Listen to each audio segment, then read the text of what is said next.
Salut, aujourd'hui une nouvelle vidéo sur le football et la data. Comment créer un dashboard comme celui-ci. Alors oui, tu vas me dire que la data est partout. On la voit à l'entraînement des joueurs de foot, en match et aussi lors des recrutements. Et pourquoi la data est partout? Parce que là où ton œil est capable de retenir 1, 2, 3, voire 10, 15 actions, la data va absolument tout retenir, tout enregistrer. Et après, la chose qu'il faudra faire, c'est réussir à transformer, analyser cette donnée. Pour réussir à créer des dashboards, des analyses, tout cela basé sur de la donnée. Donc que tu sois un passionné de sport qui s'intéresse à la donnée ou quelqu'un qui est plutôt dans la donnée et qui veut voir un peu comment on peut l'analyser dans le milieu du football, t'es à la bonne place. Sur l'exemple du visuel que je partage, qui est le quart de finale aller entre Arsenal et Real Madrid, sur la première ligne, on voit les meilleurs passeurs des deux équipes. Pour Arsenal, c'est Lewis Kelly, alors que pour le Real, c'est Valverde. Et on voit le nombre de passes vers l'avant, mais aussi les passes qui auraient pu se transformer en assists, s'il n'y avait pas eu de gâcheur. Sur la deuxième ligne, on voit les joueurs qui ont été les plus impliqués sur les séquences qui ont débouché sur un tir. Et enfin, sur la troisième ligne, on voit les joueurs qui ont effectué le plus d'actions défensives. Comme quoi, même s'il n'a pas fait un super match, Camavinga était quand même présent. Mais je sais, t'es pas là pour que je te fasse une analyse, t'es là pour voir comment récupérer les données. Alors c'est parti. Pour créer ce genre de visuel, tu trouveras le code sur le GitHub de Adnan433. C'est à lui que revient toutes les félicitations. Moi, je n'ai fait que passer derrière et modifier 2-3 lignes. Mais dans ce qu'il fait, on clique sur Post-Match Dashboard. Ça tourne, on attend. C'est bizarre. GitHub, normalement, c'est assez rapide. Là, ça charge. Peut-être qu'il y a une maintenance. Ah, ça ne fonctionne pas. Toujours le moment où tu essaies de faire une démonstration que ça ne fonctionne pas. Toujours. Mais c'est pas grave, j'ai une solution. J'ai enregistré le code de Adnan433 sur mon Colab. Je vais te donner les accès. Mais avant tout, tu as besoin de savoir comment ça fonctionne. Sur Colab, ce que tu vas faire, c'est que dans un premier temps, tu vas exécuter les différentes parties du code. Et après, il y aura la partie Match to Scrap. Ça veut dire quelles données tu veux analyser, le match que tu veux. Et ces données, tu vas aller les chercher sur le site whoscored.com. Puis tu vas analyser le match que tu souhaites. Par exemple, si on regarde ce qui s'est passé le week-end dernier en Première Ligue, on regarde la semaine dernière, le week-end du 14, Manchester Crystal Palace. Une fois sur cette page, Match Center, Summary, clic droit, puis Save As, tu sauvegardes, Save As, et ensuite, une fois que c'est téléchargé, on clique sur le petit dossier. Après, ici, le fichier Upload to Session Storage, et dans Download, j'ai Manchester. Je clique sur le fichier HTML, Manchester City 5.2, et là, en bas, je vois que je l'upload. Donc le fichier va être uploadé, téléchargé sur la plateforme, et maintenant, je le vois s'afficher. Donc, je vais cliquer sur les trois petits points et Copy Path. Donc, je copie le chemin, et à la place de mon match où il y a marqué Arsenal Real Madrid, je colle Content. Donc, c'est dans Content, on a le fichier Manchester City Crystal Palace.html. Exactement ce fichier. Super. Alors, ensuite, on exécute. Ici, c'est juste pour voir en fait la structure de la donnée. Toute cette partie, c'est pas important.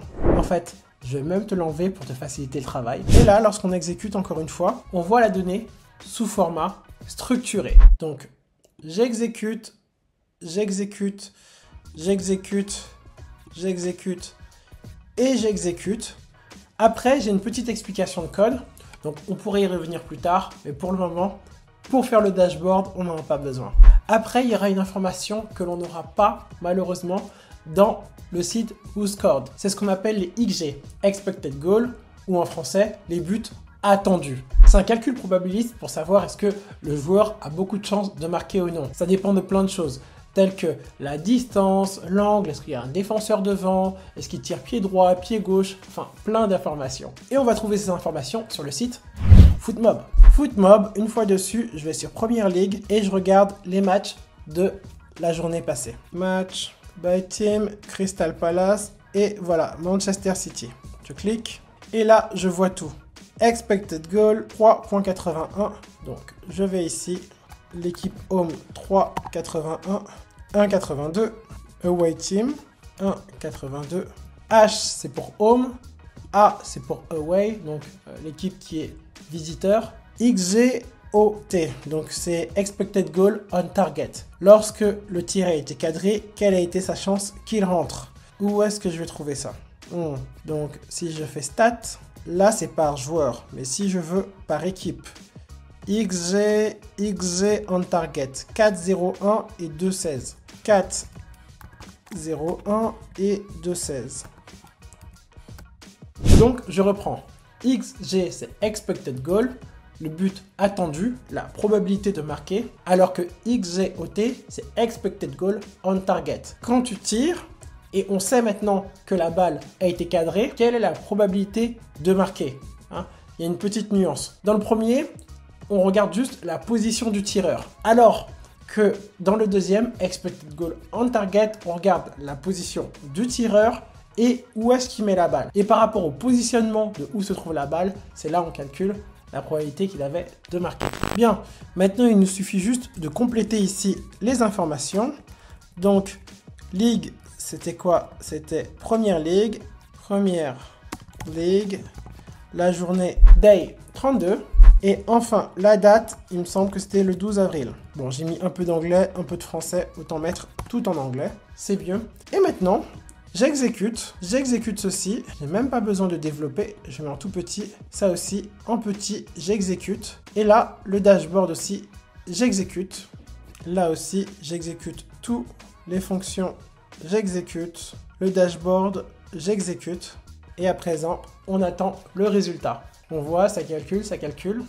Et après, roulement de tambour. Et voilà, on a finalement notre dashboard avec Manchester City face à Crystal Palace. Toutes les informations. Donc, les tirs cadrés, les tirs non cadrés, les buts.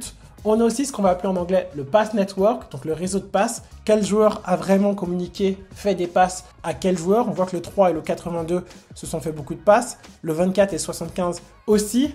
On voit également où est-ce que le gardien a dû intervenir. Tout ça, hein, c'est vraiment intéressant comme information. Mais c'est pas tout. Là, ce n'est qu'un dashboard. On avait dit qu'il y avait un autre dashboard plutôt sur les joueurs, comme pour le Real contre Arsenal. Tu t'en souviens? Alors voilà, on va continuer. Ici, on va exécuter les 12 cellules qui sont cachées. Et après, Player Dashboard, on va aussi cliquer sur Play. Et rien ne se passe. Aïe. J'ai peut-être oublié d'exécuter ceci. Roulement de tambour. J'ai mon dashboard sur les joueurs. Sur la première ligne, les top passeurs. Sur la seconde ligne, les joueurs les plus impliqués sur les séquences de tir. Et enfin, sur la dernière, les joueurs qui ont été les plus impliqués défensivement. Bien, alors maintenant, si toi, tu veux analyser n'importe quel match, tu sais comment faire. Et le code, tu l'auras en description. Maintenant, je n'ai pas qu'un seul code, j'en ai plusieurs. Si tu veux y avoir accès, je te recommande de t'inscrire à la newsletter en dessous. C'est ce que j'ai fait automatiquement ici. Si tu veux en savoir plus, alors inscris-toi sur ma newsletter. Hey, petit aparté, j'ai passé beaucoup de temps à éditer cette vidéo. Donc s'il te plaît, un petit like, une inscription, ça fait toujours du bien, surtout pour l'algorithme. On se voit très bientôt pour une autre vidéo sur le foot.